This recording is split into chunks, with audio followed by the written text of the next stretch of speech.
من الشيطان الرجيم بسم الله الرحمن الرحيم يؤتي الحكمة من يشاء ومن يؤت الحكمة فقد أوتي خيرا كثيرا وما يذكر إلا أولو الألباب وما أنفقتم من نفقة أو نذرتم من نذر فإن الله يعلمه وما للظالمين من أنصار إن تبدوا الصدقات فنعما هي وإن تخفوها وتؤتوها الفقراء فهو خير لكم ويكفر عنكم من سيئاتكم واللہ بما تعملون خبیر صدق اللہ العظیم۔ ترجمہ ہی سنیے۔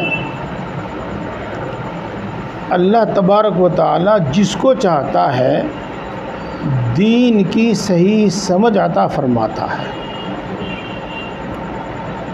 اور جس شخص کو دین کی صحیح سمجھ عطا کی گئی تو اس کو بہت بڑی خیر عطا کر دی گئی، اور عقل مند ہی نصیحت حاصل کرتے ہیں۔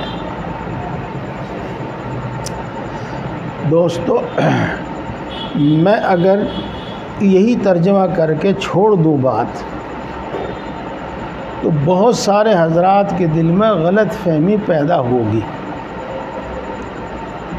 آج پیدا ہو نہ ہو کل پیدا ہوگی، اور وہ اس کو اپنی زبان سے بھی کہے گا، جیسا کہ ہم موقع بموقع یہ باتیں سنتے رہتے ہیں۔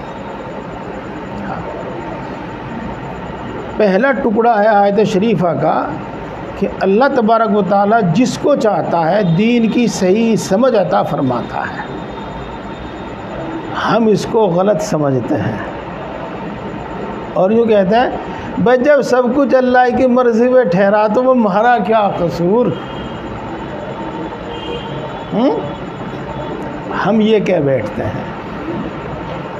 ہاں بھائی، جس کو اللہ نے دین چاہا، دین کی سمجھ عطا کر دی، اس کے تو وارے کے نیارے ہو گئے، اور جس کو اللہ نے نہیں دی سمجھ دین کی تو اس کا کیا قصور۔ اگر وہ الٹی سیدھی بات کہے، اگر الٹے سیدھے کام کرے تو اس کی کیا غلطی۔ یوں کہتے ہیں ہم لوگ۔ ہاں، اور تقدیر پر عام طور سے ہم اسی طرح اعتراض کرتے ہیں، اور انہی آیتوں کا غلط مطلب سمجھ کر لوگ پتہ نہیں کیا کیا کہتے رہتے ہیں۔ میں باتیں کچھ کروں گا تو بعض لوگوں کا منہ کھٹا ہو جائے گا۔ ہاں تو دیکھو، سمجھو، اللہ تبارک و تعالی ہر چیز پر قادر ہے، اور وہ جو بھی کچھ کرے کوئی اس کو روکنے والا نہیں ہے، اور وہ جو بھی کچھ کرے کوئی اس کو پوچھنے والا نہیں کہ تو نے ایسا کیوں کیا، ایسا کیوں نہیں کیا۔ لیکن اللہ تبارک و تعالیٰ کی عادت یہ ہے، دستور یہ ہے، اور اس سے بھی آگے بڑھ کر صاف لفظوں میں سنو، وہ بادشاہ ہے، اور سارے کام قانون اور ضابطے کے تحت ہوتے ہیں۔ اس کا یہ قانون ہے کہ جیسا جو عمل کرتا ہے اس کو ویسا پھل دیتا ہے۔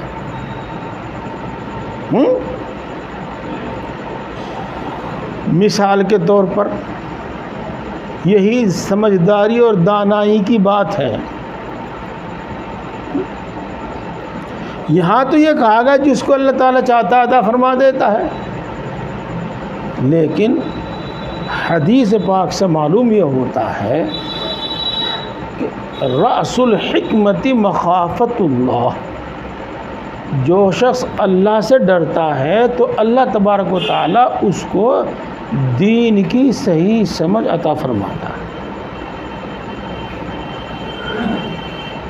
اور جو شخص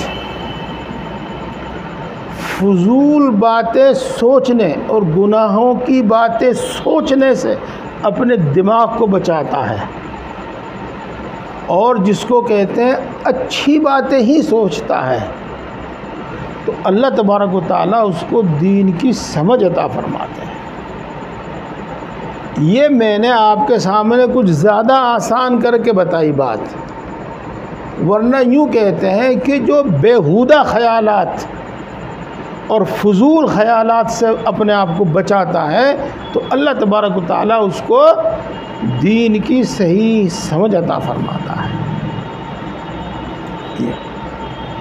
اور اسی طریقے سے جو شخص اللہ تبارک و تعالیٰ کی جتنی اطاعت و فرما برداری کرتا ہے اتنی ہی صحیح سمجھ اللہ تعالیٰ اس کو عطا فرماتا ہے۔ چنانچہ حدیث پاک میں آتا ہے اتقوا فراست المؤمن فإنه ينظر بنور اللہ، مومن کی فراست اور سمجھ سے بچو کہ وہ اللہ کے نور سے دیکھتا ہے۔ یہ ہے چیز۔ اگر ہم اس ساری بات کو جتنی میں نے اب تک آپ کے سامنے بتائی ہے ایک جملے میں کہنے لگے تو یوں کہو کہ تقویٰ سے دین کی صحیح سمجھ پیدا ہوتی ہے، یہ سمجھ لیجیے گا۔ اب اللہ تبارک و تعالی کبھی تو ان اسباب کی طرف، ان اعمال کی طرف نسبت کر کے بیان کرتا ہے، اور کبھی شاہانہ انداز میں ان چیزوں کی طرف، اسباب کی طرف نسبت نہ کر کے ڈائریکٹ اپنی طرف نسبت کر لیتا ہے۔ اور یہ ہماری آپ کی گفتگو میں بھی چلتا ہے۔ یہ مثال کے طور پر آپ کے پردھان منتری اور آپ کے کیا کہیں ان کو مکھیا منتری یوں کہتے ہیں کہ ہم نے 10,000 آدمیوں کو روزگار دیا ہے، انہوں نے دیا روزگار۔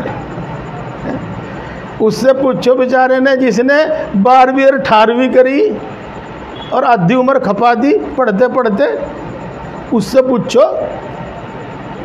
جب ملی اسے تو وہ کہہ رہا کہ ہم نے اتنے 1000 آدمیوں کو روزگار دیا،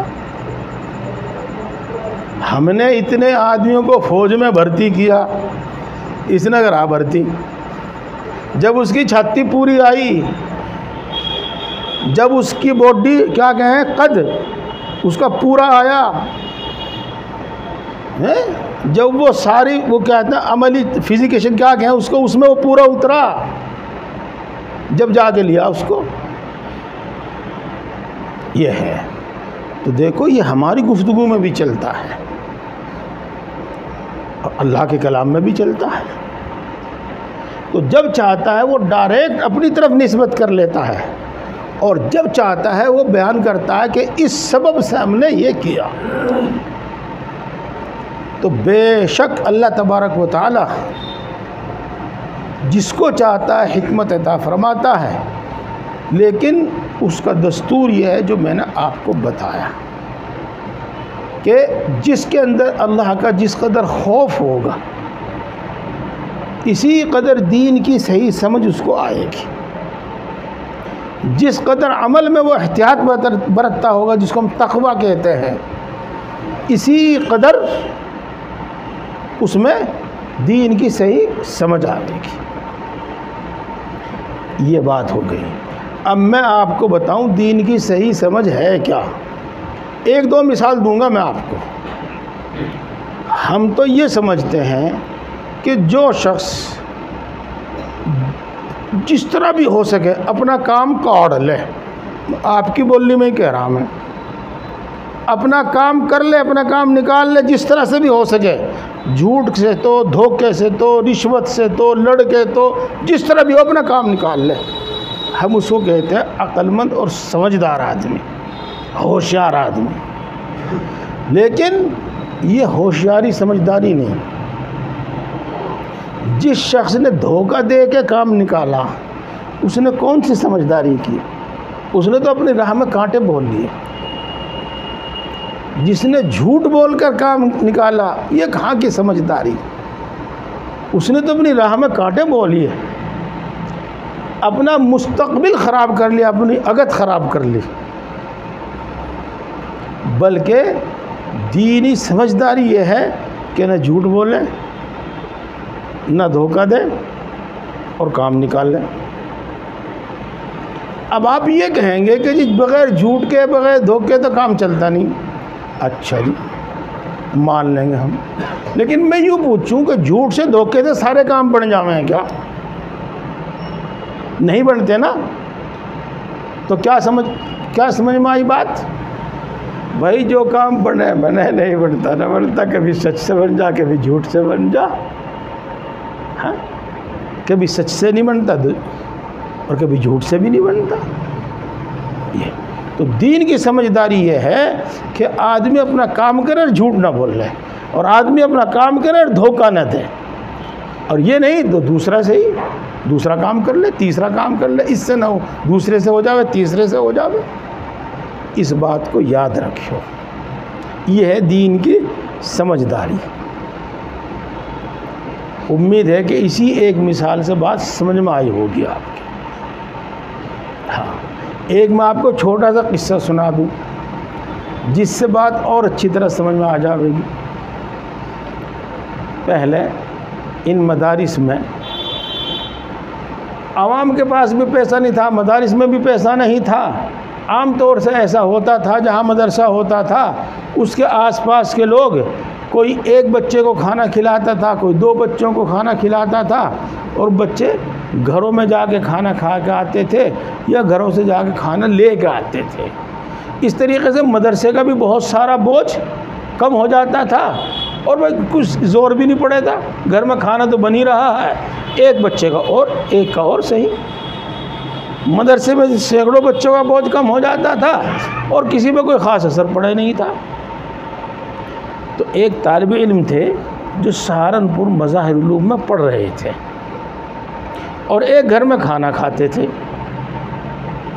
طالب علم بھی مستقل مزاج تھا اور وہ گھر والے بھی مستقل مزاج تھے۔ وہ جب سے وہاں پڑھنے گیا اور جب سے فارغ ہوا، بس اسی گھر میں کھانا کھایا اس نے۔ جب وہ فارغ ہو کے جا رہا تھا اپنے گھر جس سال، تو اس سے کچھ مہینے پہلے اس گھر کے سرپرست نے، یوں کہہ لو باپ نے، یوں کہا کہ بھائی میں اپنی بیٹی کا نکاح تم سے کرنا چاہتا ہوں، اور آپ نکاح کر لو، فارغ آپ ہو ہی گئے، نکاح کر لو اور لے کے اپنے گھر جاؤ۔ تو وہ طالب علم کہنے لگا جی سوچ کے بتاؤں گا۔ اور اس کا حضرت مولانا اشرف علی صاحب تھانوی نور اللہ مرقدہ سے تعلق تھا۔ تعلق کیسا تھا اس بات کو ہم بھول گئے، پھر بتاؤں گا۔ تو وہ آیا اور اس نے حضرت مولانا سے مشورہ کیا۔ حضرت مولانا نے مشورہ یہ فرمایا، چاہے وہ امتحان کے طور پر فرمایا ہے جیسے بھی فرمایا، کہ بھائی جب لڑکی بھی راضی ہے اور ماں باپ کر رہے ہیں تو تم کر لو، منظور کر لو۔ تو وہ طالب علم کہتا ہے کہ جی بات تو صحیح ہے، لیکن اس کا مدرسے پہ اور مدرسے کے علماء پر اور طلباء پر غلط اثر پڑے گا۔ کسی کو کیا پتہ معاملہ کیا ہے، یوں کہنے لگیں گے کل سے لوگ، یعنی میرے اس معاملے کے بعد یوں کہنے لگیں بھائی دیکھو مدرسے کے بچے تو بچ کر رہی ہو، یہ روٹی بھی کھاویں اور پھر لڑکی کو بھی لے کے جاویں۔ تو جی حضرت جی میری سمجھ میں تو بات یہ آوے کہ مناسب نہیں ہے نکاح کرنا۔ تو دیکھو جی یہ ہے وہ دین کی صحیح سمجھ، اور یہ مثالیں ہیں۔ انشاءاللہ العزیز جب آدمی کے اندر تقوی آوے گا، عمل کے اندر احتیاط آوے گی، تو اللہ تبارک و تعالیٰ اس کے دل میں ایسی ایسی باتیں ڈالے گا، ایسی ایسی باتیں ڈالے گا جو اس کے خواب و خیال میں بھی نہیں آتی، اور یہ باتیں میں ہوائی پھیر نہیں کر رہا بھائی. ہاں دیکھو حدیث پاک میں آتا ہے کہ ہر آدمی کے ساتھ کچھ فرشتے رہتے ہیں، بلکہ بہت سارے فرشتے رہتے ہیں الگ الگ کاموں کے واسطے. ایک فرشتہ ہر مومن کے ساتھ رہتا ہے اور اس فرشتے کا نام ہے ملہم. اور ملہم کے معنی ہے دل میں اچھی بات ڈالنے والا. جو شخص تقوی عمل میں احتیاط برتتا ہے، اللہ سے ڈرتا ہے، تو اس کے واسطے یہ خاص انعام ہوتا ہے کہ فرشتہ اس کے دل میں اچھی اور بھلی بات ڈالتا ہے. یہ سمجھ لیجیے گا. تو میں یہاں سے بات لے کے چلا تھا کہ بے شک جو چاہتا ہے اللہ وہی ہوتا ہے، لیکن اللہ کا قانون کچھ ایسا ہے کہ اس نے سب کچھ اسباب کے ساتھ، قانون اور قاعدے کے ساتھ جوڑ رکھا. یہ اب آگے چلتے ہیں. امید ہے کہ اب کوئی اس غلط فہمی میں مبتلا نہیں ہوگا. اگر میں صرف ترجمہ کر کے آگے چلتا تو غلط فہمی میں مبتلا ہو سکتا تھا. میں اس کی دلیلیں بھی دے دیتا قرآن پاک سے ہی، لیکن دلیلوں کا سمجھنا سمجھانا ہر آدمی کے بس کی بات نہیں ہوتی. یہ ہے. اب آگے چلتے ہیں. وَمَن يُؤْتَ الْحِكْمَةَ فَقَدْ أُوتِيَ خَيْرًا كَثِيرًا. جس کو دین کی صحیح سمجھ عطا کر دی گئی تو اس کو بہت بڑی بھلائی عطا کر دی گئی. دیکھو یہ تو بالکل الفاظ کے مطابق ترجمہ ہے. اب میں تھوڑا سا کھل کے کہوں گا جس کو دین کی سمجھ عطا کر دی گئی اس کو سب سے بڑی نعمت عطا کر دی گئی. یہ ہے اور یہی مطلب ہے. ذرا ہم کبھی الفاظ کے تحت میں ذرا احتیاط برتتے ہیں ترجمہ کرتے وقت، اور یہی بات ہے. یہ بات اللہ تبارک و تعالیٰ نے یہاں خاص طور سے اس لیے فرمائی. ایک تو کہ مال کا ذکر چل رہا ہے اوپر سے، تو بہت لوگوں کے دل میں تمنا مال کی ہونے لگتی ہے، اور وہ چاہے اسی نیت سے ہو کہ بھائی ہمارے پاس ہو تو ہم بھی اللہ کی راہ میں خرچ کریں. اور بعض مرتبہ یہ تمنا اللہ تبارک و تعالیٰ کی ناشکری تک پہنچا دیتی ہے. بعض مرتبہ یہ تمنا اللہ تبارک و تعالیٰ پر اعتراض اور شکوہ شکایت تک پہنچا دیتی ہے. تو درمیان میں اللہ تبارک و تعالیٰ نے یہ بات عطا فرما دی کہ ہم نے جن کو دین کی صحیح سمجھ دے دی ان کو اتنی بڑی نعمت دے دی کہ مال دولت سے اور باغات سے بڑھ کر ان کو یہ نعمت دے دی. یہ اور اس پر ہمارا یقین ہونا چاہیے. اس پر ہمارا یقین ہونا چاہیے. ہمارا یقین ہے الحمدللہ. لیکن اسی بات کو میں دل میں اتارنے کے واسطے آپ کو ایک قصہ سناتا ہوں، بہت ہی مختصر سا. جتنا قصہ ہے اس میں سے بھی مختصر کر کے. تو ایک شخص نے، ایک بادشاہ نے وزیر سے پوچھا کہ انسان کو سب سے بڑی نعمت اللہ تبارک و تعالیٰ کی طرف سے کیا عطا ہوتی ہے؟ تو وزیر نے کہا جی سب سے بڑی نعمت وہ عقل ہے جو اللہ تبارک و تعالیٰ کی طرف سے بندوں کو عطا ہوتی ہے اور جس کی روشنی میں وہ زندگی گزارتا.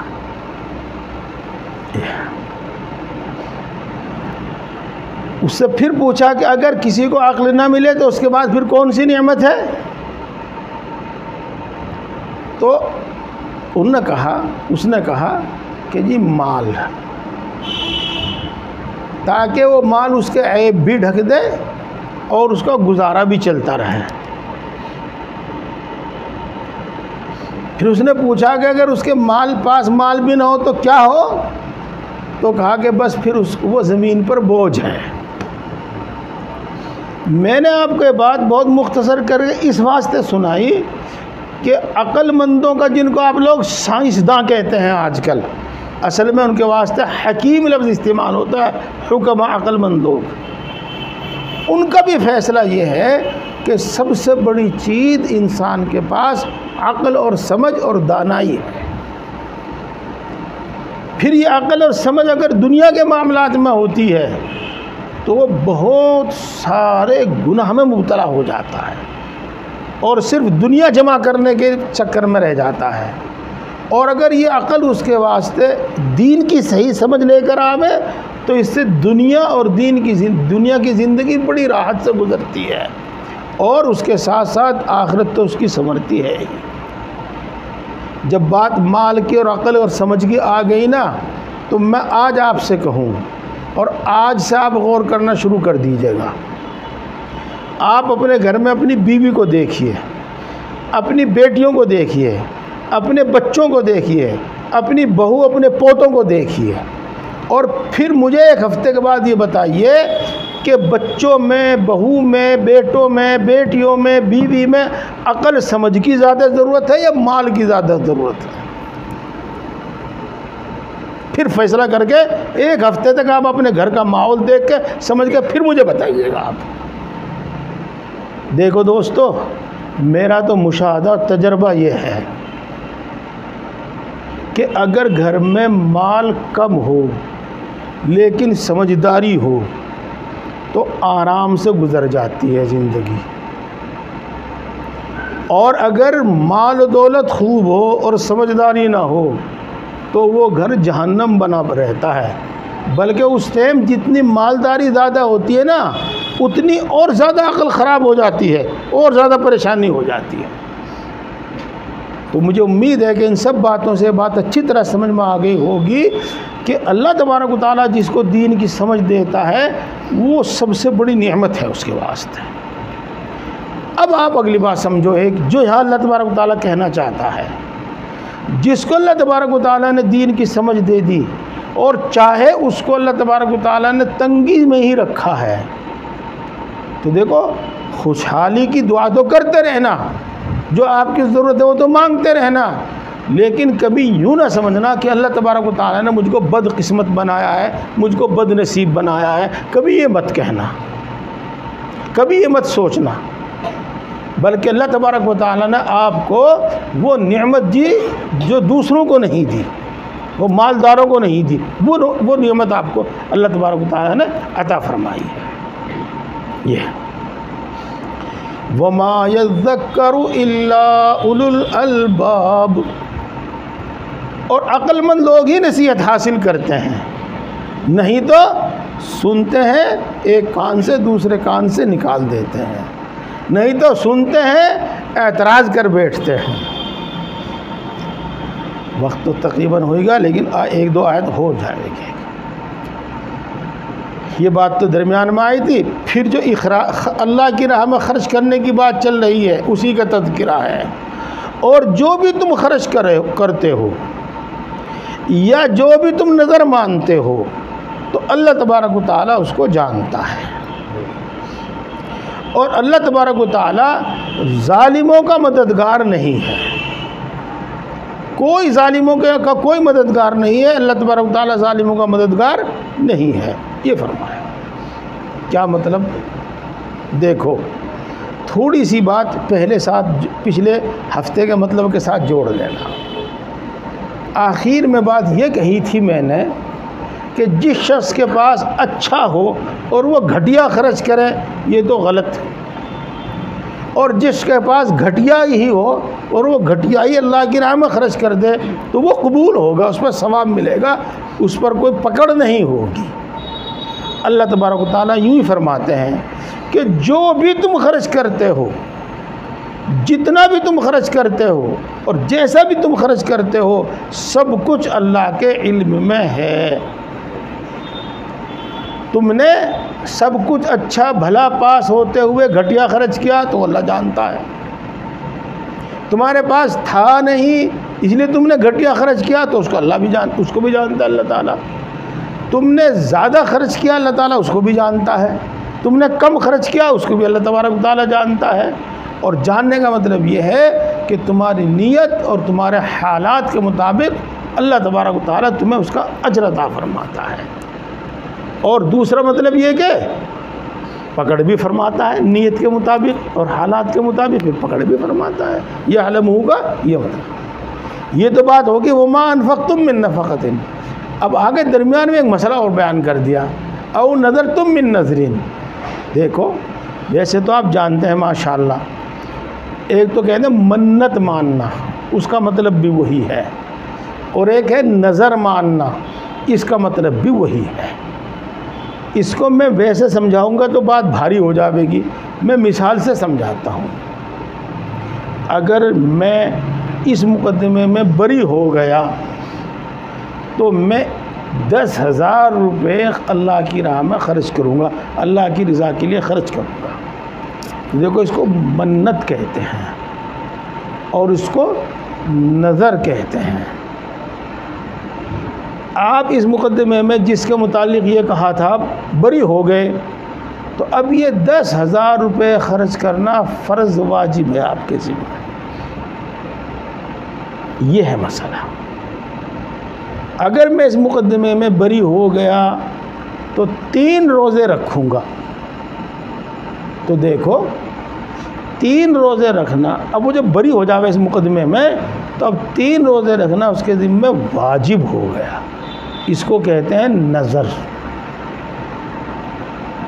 یہ اسی طریقے سے ایک مسئلہ اور سنتے چلیے۔ کل کا دن ہے، کل کے دن کا روزہ نفل ہے، آپ رکھنا چاہیں رکھ لیں، نہ رکھنا چاہیں۔ لیکن اگر یوں کہہ دیں آپ زبان سے، دل میں نہ سوچ لیں بلکہ زبان سے کہہ دیں کہ کل کے دن کا روزہ رکھنا میرے ذمہ واجب ہے، تو اب کل کے دن کا روزہ رکھنا آپ کے ذمہ واجب ہو جائے گا۔ اس کو کہتے ہیں نظر، اس کو کہتے ہیں منت۔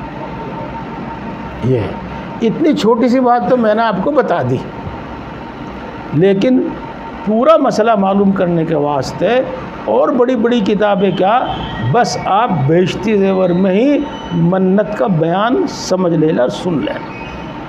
اللہ تبارک و تعالیٰ یوں ارشاد فرماتے ہیں کہ تم جو بھی منت مانتے ہو، جو بھی نظر کرتے ہو، اللہ تبارک و تعالیٰ اس کو جانتا ہے۔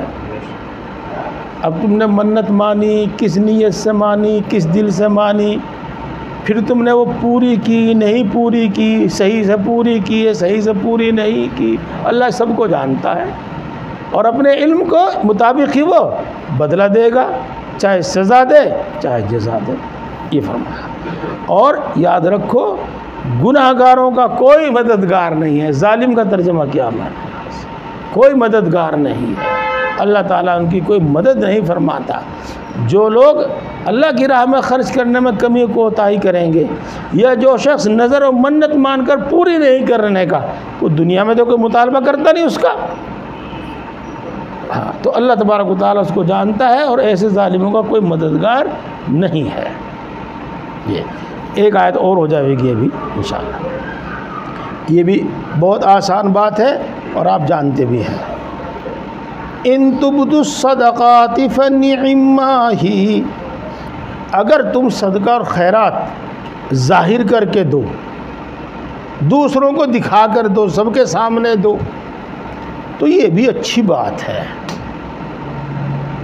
وَإِن تُخْفُوهَا وَتُؤْتُوهَا الْفُقَرَاءَ، اور اگر تم اس کو چھپا کر فقراء کو دے دو، ضرورت مندوں کو دے دو، فَهُوَ خَيْرٌ لَكُمْ، تو یہ چھپا کر دینا تمہارے واسطے زیادہ بہتر ہے۔ یہ اس میں زیادہ نفع ہے، اور وجہ ظاہر کر کے دینے میں ریاکاری آ سکتی ہے، اور خفیہ طور پر دینے سے ریاکاری نہیں آتی وغیرہ۔